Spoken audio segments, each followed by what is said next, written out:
Hey everybody, Joe here from Dark Animals with a brand new LEGO Marvel 2025 review. This is set number 76311, Spiderverse Miles Morales vs. the Spot. It's made up of 375 pieces and measures over 11 centimeters high, 15 centimeters wide and 9 centimeters deep, and it is rated for ages 9 and up. This set is based on an early scene from the second Spider-Verse film, where Miles Morales and the Spot have a very chaotic encounter in a New York bodega. It's an interesting scene to base the first official LEGO Spiderverse set on, but I'm not complaining.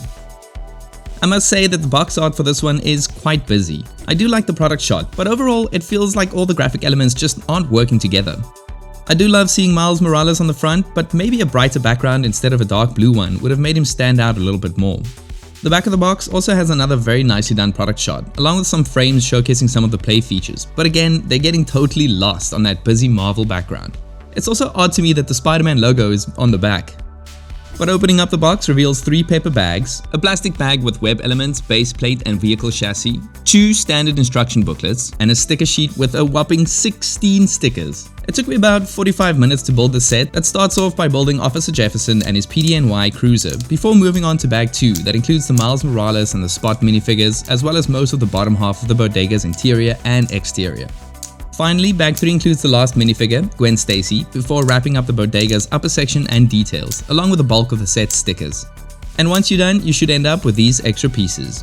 Now, onto the set. And what a strange little set it is, but I really like it for what it is. It obviously looks sort of incomplete, but it is a playset through and through, so I get why most of the design choices were made, like the lack of a roof. But let's take a look at the vehicle first. Overall, it looks pretty good, even if it is quite narrow, but I appreciate how sleek it is to match the animated source material. The front has some nice detail without overdoing it, and I like the long sleek hood. The light blue stripes to the sides adds a good splash of color, and the PDNY logos are done with stickers, but I also would have liked to see the courtesy, professionalism, respect creed, but that probably would have meant more stickers. The back is very blocky and simple, which I like, but I would have liked to have seen a printed license plate to finish it off. The red and blue lights that utilizes a new round clip element, along with the included antenna, looks great on the roof. And removing said roof reveals a very Spartan interior with a hint of a back seat and classic steering wheel. I don't really like vehicles that doesn't allow for figures to be placed side by side, but I do at least appreciate that it can seat 2 figures, so Captain Jefferson can have a heart-to-heart with his son. And as with most LEGO vehicles, this one can easily be driven over flat surfaces, which is great. Now let's move on to the bodega, and I think this looks excellent. I love all the colors used here in particular. Even though it's just a small piece of the building, I think it's great that it still looks like a corner shop with a door that's placed on a 45-degree angle. There's not much room on the sidewalk, but there is enough to place a figure. To the right hand side, we have an ice machine with a very cool sticker, as well as another sticker above to let us know that there is an ATM inside. There's also some ice to be found on the inside, and the ice machine actually has a hidden play feature that ties into said ATM, which we will get to a bit later. Above the ice machine, we get a really cool AC bolt, along with this pin below, that can be used to attach the new web element or even a minifig if you wanted to. I also really like how there's some brick built wall detail to this side to add some texture and color to the building.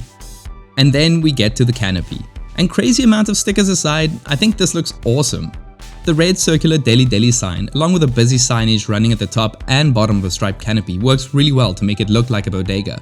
And I also appreciate the extra blue and green pattern that was added underneath. There's also one random stud to the front, but I guess that's there for playability. And it's my assumption that the exposed roof was deliberate to allow for easy access to the interior, but the way we have these 4 studs on top along with the pinholes to the sides of the building makes me feel like LEGO is planning on expanding this theme, which will allow you to combine the set with others. I can imagine getting Miles' dorm room to add on top. And turning the building around gives you full access to the interior. I'm impressed with the amount of detail that was added in here considering the size. At the entrance, we have a nice checkout area, complete with a printed cash register that comes with some printed money and a sticker that says Game Over, just like in the movie. And in the middle, we get an ATM build that again has 2 stickers. Lots of stickers. But the design looks good overall. And this is where the exploding wall play feature comes into play, because if you go outside back to the ice machine and press this scroll, it makes the ATM inside explode and detach from the wall to allow the Spot to steal it. To the left of all of that, we have some shelves with various colorful brick built products that looks really nice, and there's even a security screen in the corner, which is a nice touch if you've seen the scene in the film. And above that, we have 2 black spots, which is super fun because you can really use your imagination here to attach various figures and items like the ATM to recreate the chaotic fight scene. There's also a tile with yet another sticker here and this random storage area, which is odd, but at least you can place a figure there. Before we move on to the figures, I just want to show you this new web piece that allows you to capture a minifigure. I think this is great because you can also then attach them to a wall, so it looks like they've been web blasted by Spidey. Now moving on to the figures, starting with Gwen Stacy. To me, this is the least interesting figure of the bunch and an odd inclusion for the scene, but I guess it is nice to get a Spider-Verse version of her. She has unprinted black legs, and while subtle, the back and torso printing includes some detail that matches the art style of the films. And I also appreciate the pink hands. The hood and mask print is not new, but it still works well, and I like that we get an alternative head with dual-sided face prints, even though the hairpiece just doesn't work for this character. I would have loved to have seen a unique hairpiece for Gwen. Next up, we have Officer Jefferson Davis, and he looks awesome. He also comes with unprinted legs, but that back and torso design is fantastic. I love all the metallic detail, and his light blue arms rounds it off quite nicely. His hat is also great, and while we only have one face print, what we have with those gold brimmed glasses is amazing and very accurate. Next, we have our one villain of the set, the Spot. He looks so weird and I love it. I never thought we would see him as a LEGO figure. This is the only figure that features leg printing, and thank goodness for that. And I just love how they recreated the odd body shape by adding a hint of a belly that goes onto his hips. It's such a simple figure, but it is so effective. Understandably, he only has one face or hole print, but it is perfect to me, and this is now probably one of my favorite minifigures I own. And finally, we have Miles Morales, another figure with no leg printing. For him, I would have loved to see a red line running down the sides of his legs, or even a hint of red for his shoes. Fortunately, with the back and torso design, I have no complaints. I love the spider logo in the middle, and the subtle dotted detailing looks so good.